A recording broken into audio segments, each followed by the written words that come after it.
कि अमेरिकी सदर डोनाल्ड ट्रंप की ईरानियों को बगावत पर उकसाने की एक और कोशिश।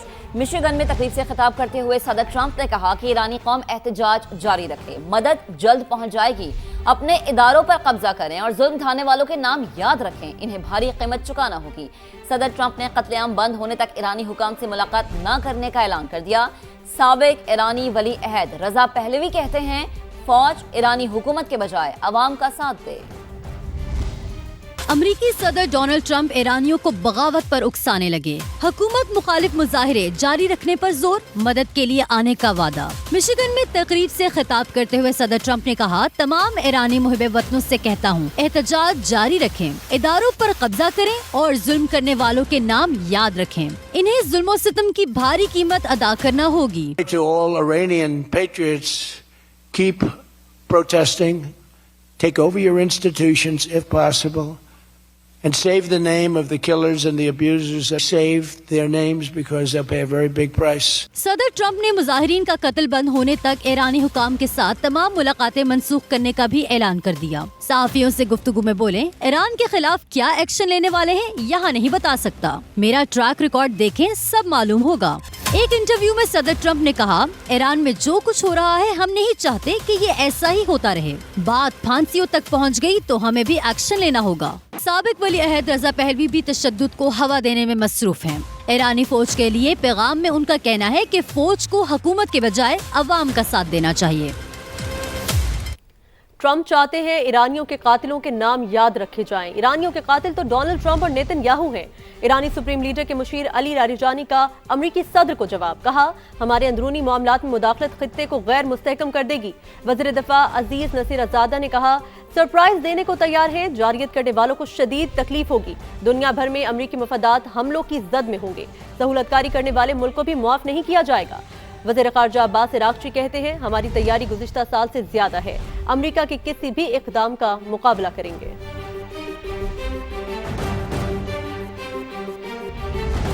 जबकि ईरान में पुरतशद्दुद मुजाहिरों के बाद क्रैकडाउन जारी है। ईरानी सिक्योरिटी फोर्सेज ने इसराइली एजेंसी मोसाद से ताल्लुक के इल्जाम में 279 अफराद को गिरफ्तार कर लिया। बड़े पैमाने पर असलहा और गोला बारूद भी बरामद किया गया।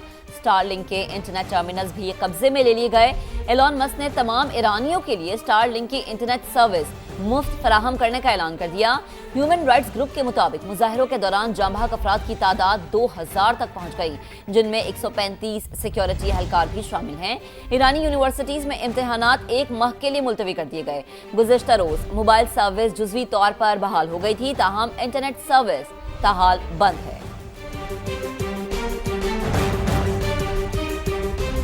ईरान पर फौजी हमलों की धमकियां नाकाबिले कबूल हैं। ईरान के साथ तिजारत करने पर टैरिफ आयद करना ब्लैकमेलिंग है। रूसी वजारत ख़ारजा के तर्जुमान का शदीद रद्द अमल, कहा, मसनूई तरीके से भड़काए गए मुजाहिरे अब मांद पड़ रहे हैं। कतरी दफ्तर ख़ारजा के तर्जुमान ने ईरान और अमरीका के दरमियान कशीदगी कम करने की कोशिशों का एतराफ़ किया। चीन ने फरीकैन को खित्ते में अमन और इस्तेहकाम बरकरार रखने के लिए इक़दामात करने का मशवरा दिया।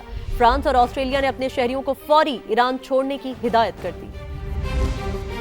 एक और अहम मामले का जिक्र करेंगे। सेक्रेटरी जनरल अक़वाम मुत्तहिदा की इसराइल को आलमी अदालत इंसाफ ले जाने की धमकी। आपको अपडेट करेंगे एंटोनियो गुतेरेस का सेहूनी वज़ीर आज़म नेतन्याहू के नाम खत। अरब मीडिया ये रिपोर्ट करता है कि यूएन चीफ का UNRWA एजेंसी के खिलाफ इक़दामात मनसूख करने का मुतालबा सामने आया है। गुतेरेस ने अपने खत में ये लिखा है कि कब्जे में लिए असासे और जायदादें वापस ना की तो आलमी अदालत इंसाफ जाएंगे। अक़वाम मुत्तहिदा इसराइल के इक़दामात पर खामोश नहीं रह सकता। इसराइल ने इमदादी इदारे UNRWA पर गुज़िश्ता साल पाबंदी आयद की थी और इसी पर अब गुतेरेस ने आवाज़ उठाई है। सेक्रेटरी जनरल अक़वाम मुत्तहिदा की इसराइल को आलमी अदालत इंसाफ ले जाने की धमकी और इसी पर खत लिखा गया है। और अब बात करें बड़े बड़े गड्ढे, उखड़ी सड़कें और टूटा इंफ्रास्ट्रक्चर। कराची की सड़कों का बुरा हाल। जिला शर्की के जहांगीर रोड से गुजरना मुहाल। जिला जनूबी और गरबी को मिलाने वाली गार्डन रोड भी खस्ता हाल। रही सही कसर सेवरेज के पानी और बड़े बड़े गड्ढों ने निकाल रखी है। गार्डन, पाक कॉलोनी, मंगूपीर, बनारस और FB एरिया के मकीन किस अजियत से दो चार है, शहरियों की दुहाई बता रहे हैं हामिदुर रहमान अपनी रिपोर्ट में। कराची के तबाह हाल इंफ्रास्ट्रक्चर की कहानी वही पुरानी। शहर की सड़कें टूट फूट का शिकार हैं। हम मौजूद हैं जिला गरबी और जिला जनूबी को मिलाने वाली गार्डन रोड पर, जहां सफ़र इंतहाई दुश्वार है।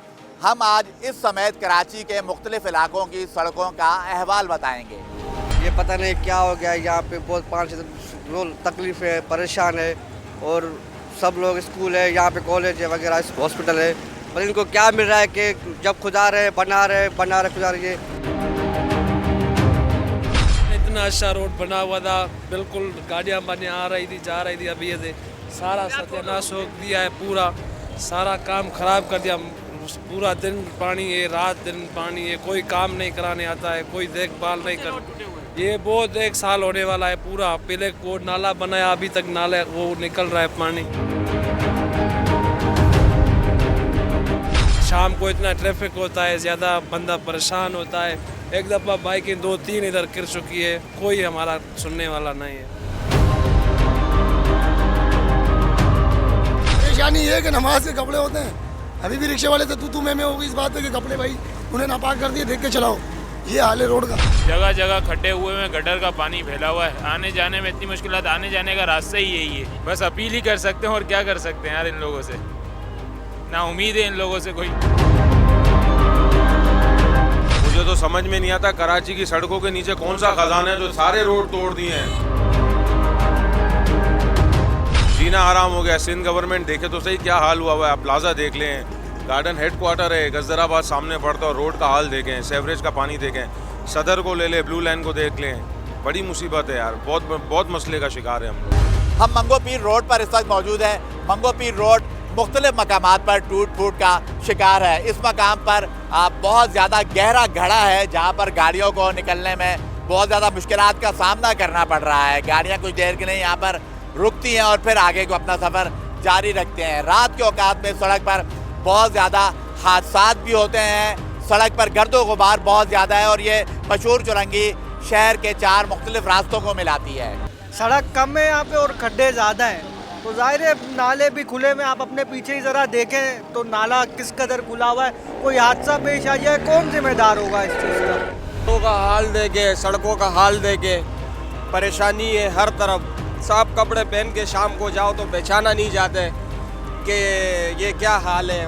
बड़ा बोर्ड से लेकर हबीब बैंक तक रोड में खड्डे ही खड्डे।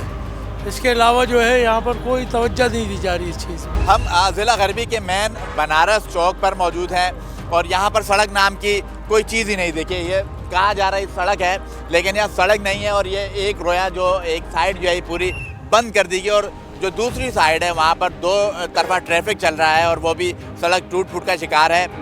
यहाँ पर बहुत मसला होता है, मास्क पहनना पड़ता है, छोटे छोटे बच्चे यहाँ से रोड से गुजरते हैं, एक्सीडेंट वगैरह भी होते हैं, तो यहाँ पर ये हादसात होते रहते हैं। गुजारिश है कि ये रोड जल्द से जल्द ठीक हो जाए। ट्रैफिक जाम होता है और एक्सीडेंट बहुत ज़्यादा होते हैं। रात को तो बिल्कुल 2 से 3 एक्सीडेंट होते हैं। हम तो इस रोड पे चलते रहते हैं और डकैतियाँ भी होती है, सिंगल लोड है। हम मंगो पीर रोड के इख्तिताम पर मौजूद और यहाँ से ये सड़क ज़िला वस्ती में दाखिल हो जाती है। सनती जोन है ये पूरा इलाका और इस सनती जोन के इस इलाके में अगर आप देखें सड़क नाम की कोई चीज़ मौजूद नहीं है। सरकारी कागजात में ये सड़क मौजूद होगी लेकिन अमली तौर पर यहाँ पर कोई सड़क नहीं है। पूरी सड़क जो है वो उधड़ी हुई है। हम ज़िला गरबी से ज़िला वस्ती में दाखिल हो रहे हैं और यहाँ पर ये एक रोया सड़क जो है वो पूरी गायब हो चुकी है और यहाँ पर तहते निकाह हमें मिट्टी के टीले दिखाई दे रहे हैं। ये 10 साल से जो है ना ये एक सेट का रोड ख़राब है और 10 साल से पड़ा हुए ख़राब और कोई भी जो है ना ये बनाने के लिए नहीं आते हैं। ये रोज़ जो है ना इस रोड पे एक्सीडेंट जो होते हैं, लोग मर जाते हैं। यहाँ पर इतने मसले कि धूल मिट्टी इतनी होती है कि सांस लेना भी मुश्किल हो जाते हैं। इतना खांसी नज़ला ज़ुकाम हर वक्त ये हर बंदे को परेशानी होती है। फ़ंड मिल रहे कुछ भी मिल रहे किसी को कोई परवाह नहीं है। हमारी ज़िंदगी आराम हो गई यहाँ पर ये धूल मिट्टी की वजह से क्या हालात हो गया हमारे।